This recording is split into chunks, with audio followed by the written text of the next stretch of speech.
Donald Trump has already been found guilty in a court of law. He faces up to 4 years in prison for falsifying business records as part of a criminal hush money scheme to influence the outcome of the 2016 election. Now, for those crimes, Trump was originally scheduled to be sentenced next week.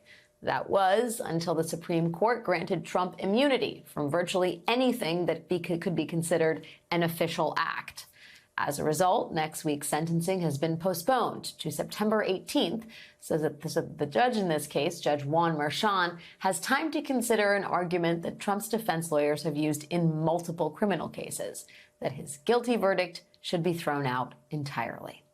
Joining me now to discuss the likelihood of that actually happening is Christy Greenberg, a former federal prosecutor. Christy, I am intrigued by this. I will say, I have long wondered what the impact of the Supreme Court decision might be potentially on the New York hush money case. And I wonder what parts of that conviction are potentially most imperiled in your eyes.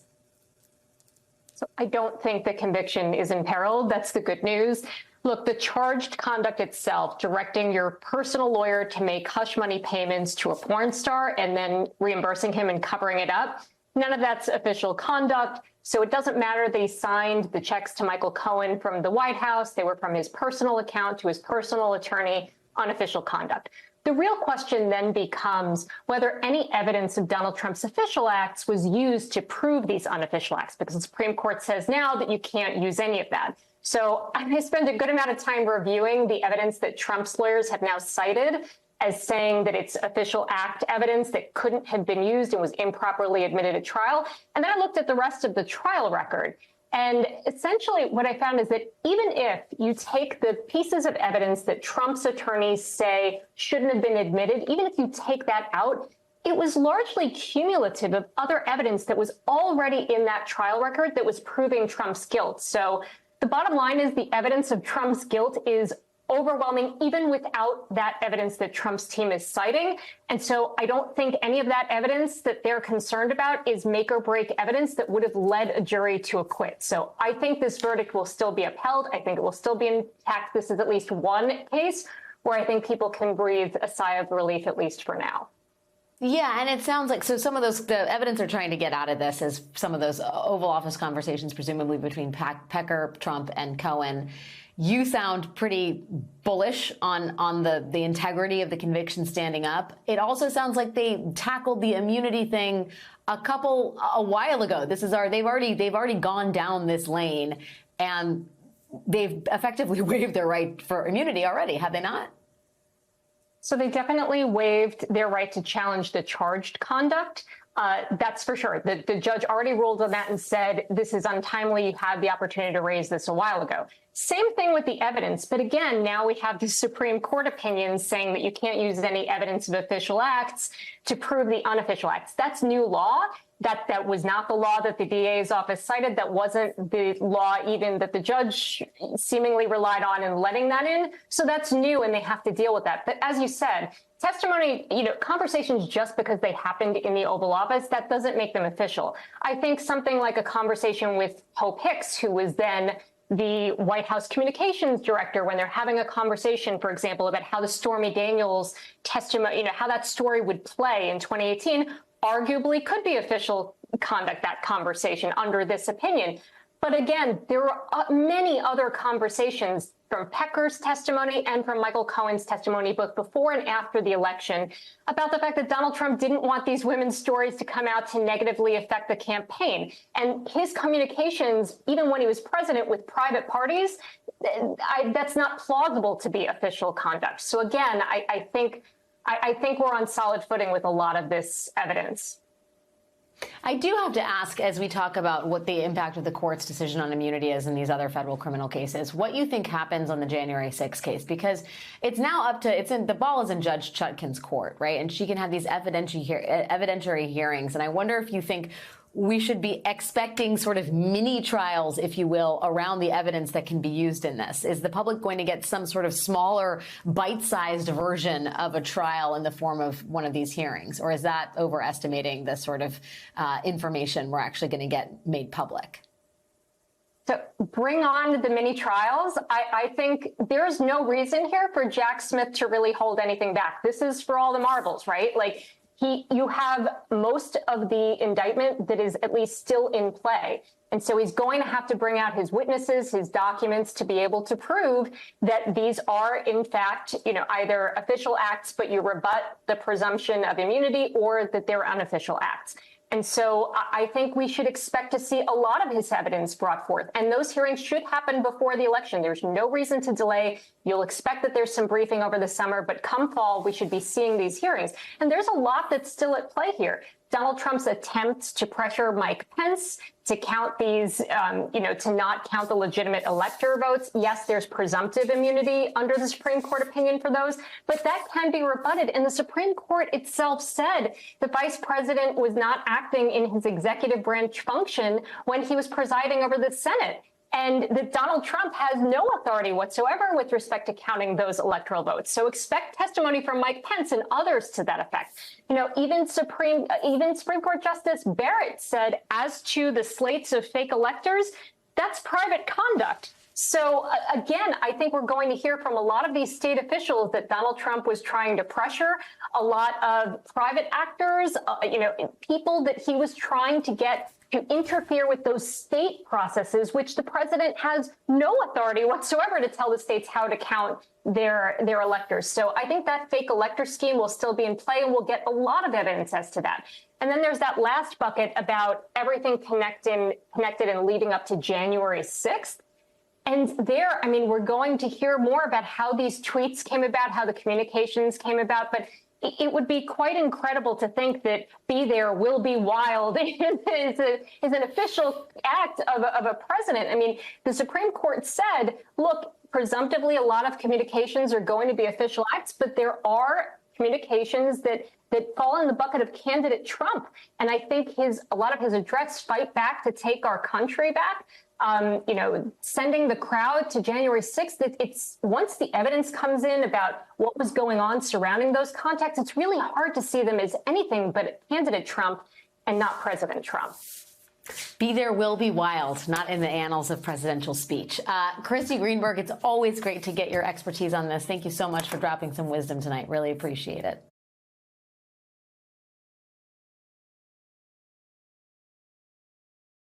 Republicans are out today with a new ad targeting Vice President Kamala Harris, clearly hedging against the possibility that Harris will step in to take President Biden's spot if Biden were to end his campaign.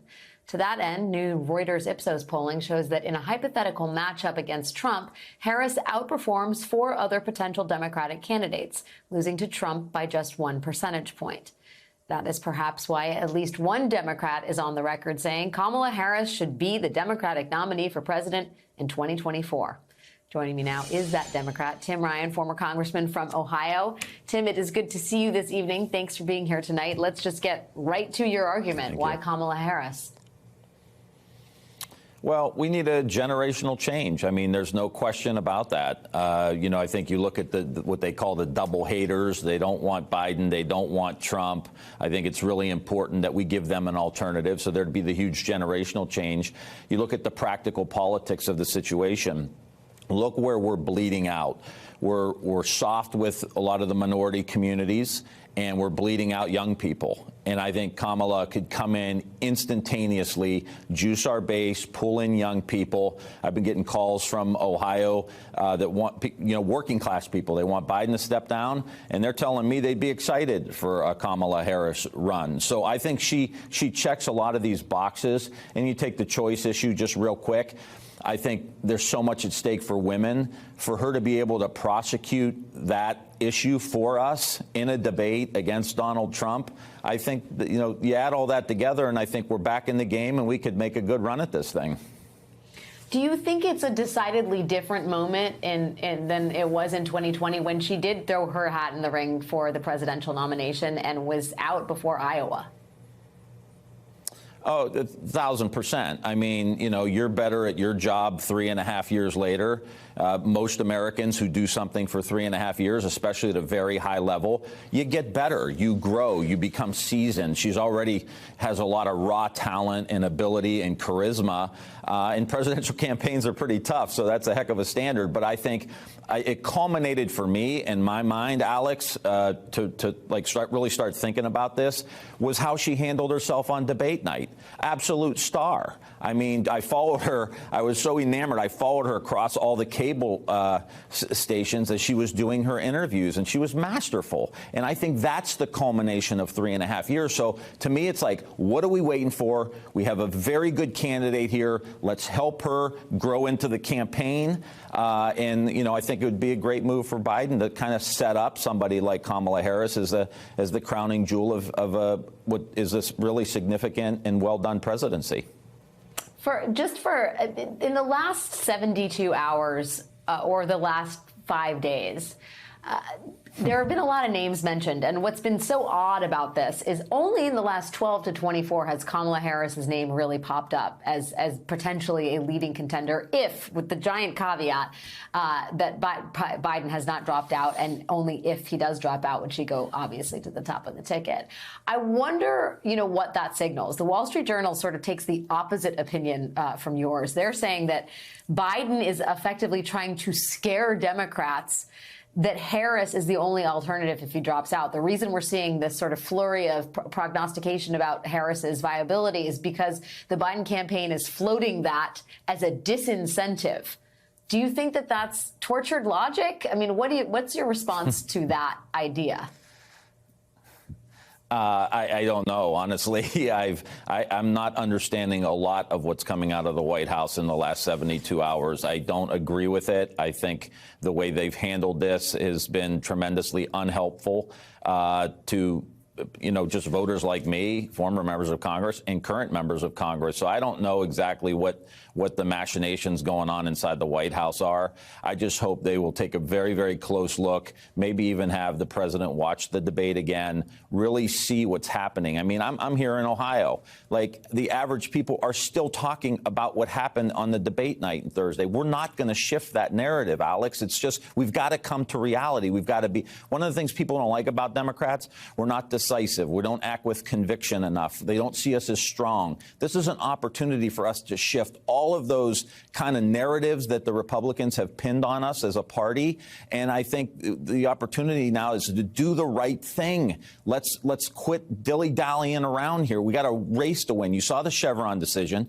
We saw the immunity decision. The Supreme Court, flipped the Constitution and turned it upside down. I mean, what are we doing here? Do we want federal courts that have a Clarence Thomas in every federal court across the country? Every U.S. prosecutor in every jurisdiction, every district across the country is going to be from the Federalist Society? Do we recognize what would happen to our country if we do that? And we're sitting here thinking, you know, the biggest threat I saw the other night at the debate was that Trump was recreating COVID, recreating the economy, recreating climate, recreating his tax cut without any pushback at all. He's shape-shifting people's minds because we're not pushing back. We can't do that for the next 4 months. We'll get destroyed. And so, you know, I hope members of Congress step up. I hope this letter that people are talking about, I hope they send it and really let the White House know what's at stake here for their own personal careers, but the potential, you know, for our own democracy here that we're also concerned about. Former Congressman Tim Ryan with an impassioned argument for the vice president going to the top of the Democratic ticket. Thanks for making time tonight. Really appreciate it. Thanks. Thanks, Alex.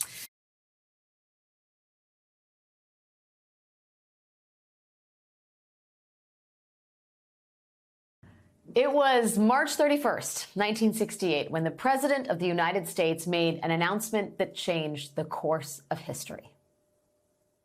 I shall not seek,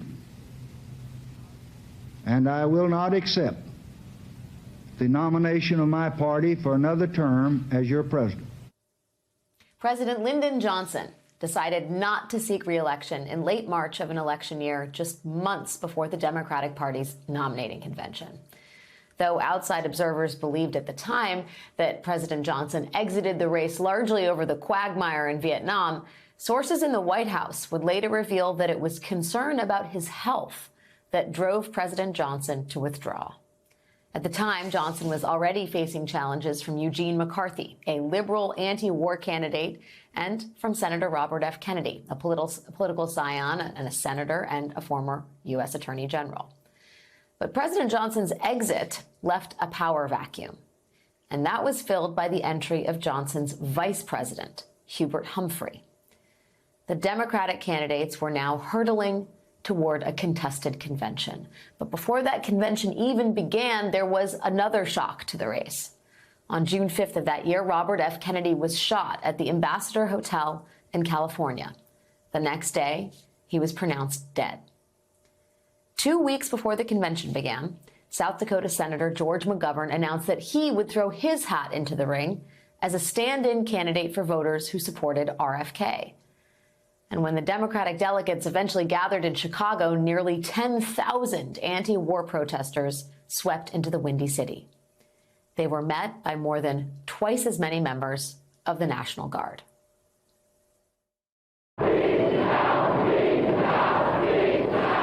Demonstrators had filled the streets in front of the Conrad Hilton Hotel. Police held them back. Tensions were high, and they broke. Those tensions then spilled into the convention hall as delegates battled over who would be the party's nominee. George McGovern is President of the United States. We wouldn't have to have Gestapo tactics in the streets of Chicago.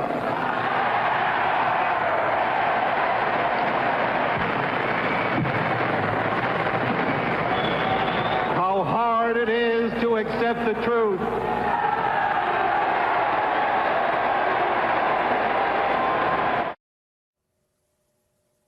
The 1968 convention went down in history as one of the most chaotic, divisive, and weird moments in Democratic Party history. People lit their delegate cards on fire.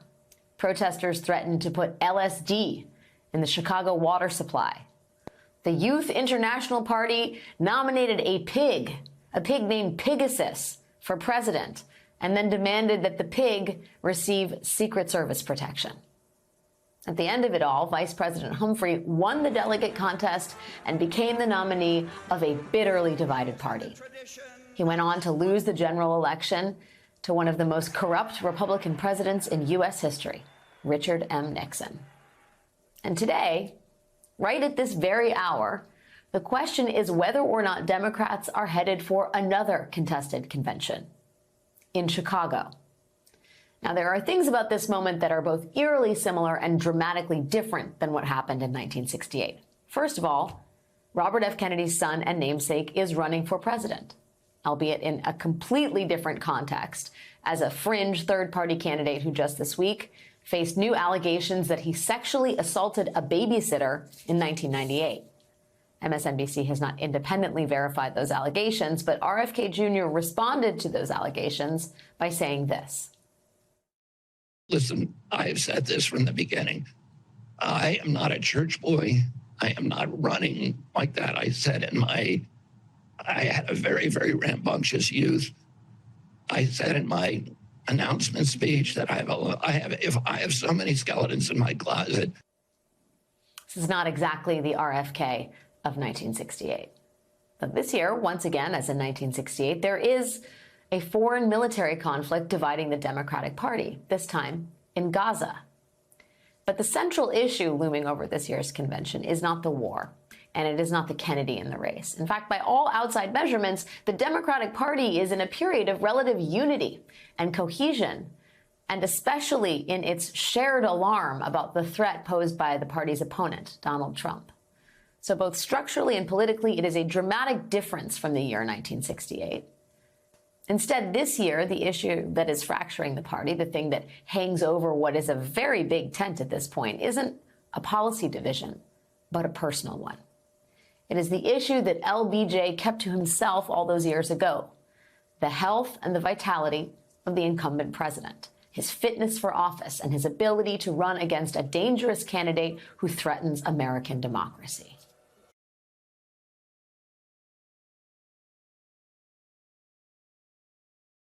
Hey there, MSNBC fans. I'm Luke Russert, and be sure to join me, Rachel Maddow, Jen Psaki, Lawrence O'Donnell, Steve Kornacki, Joy Reid, and many more September 7th in Brooklyn, MSNBC Live Democracy 2024. Click on the link for ticket information.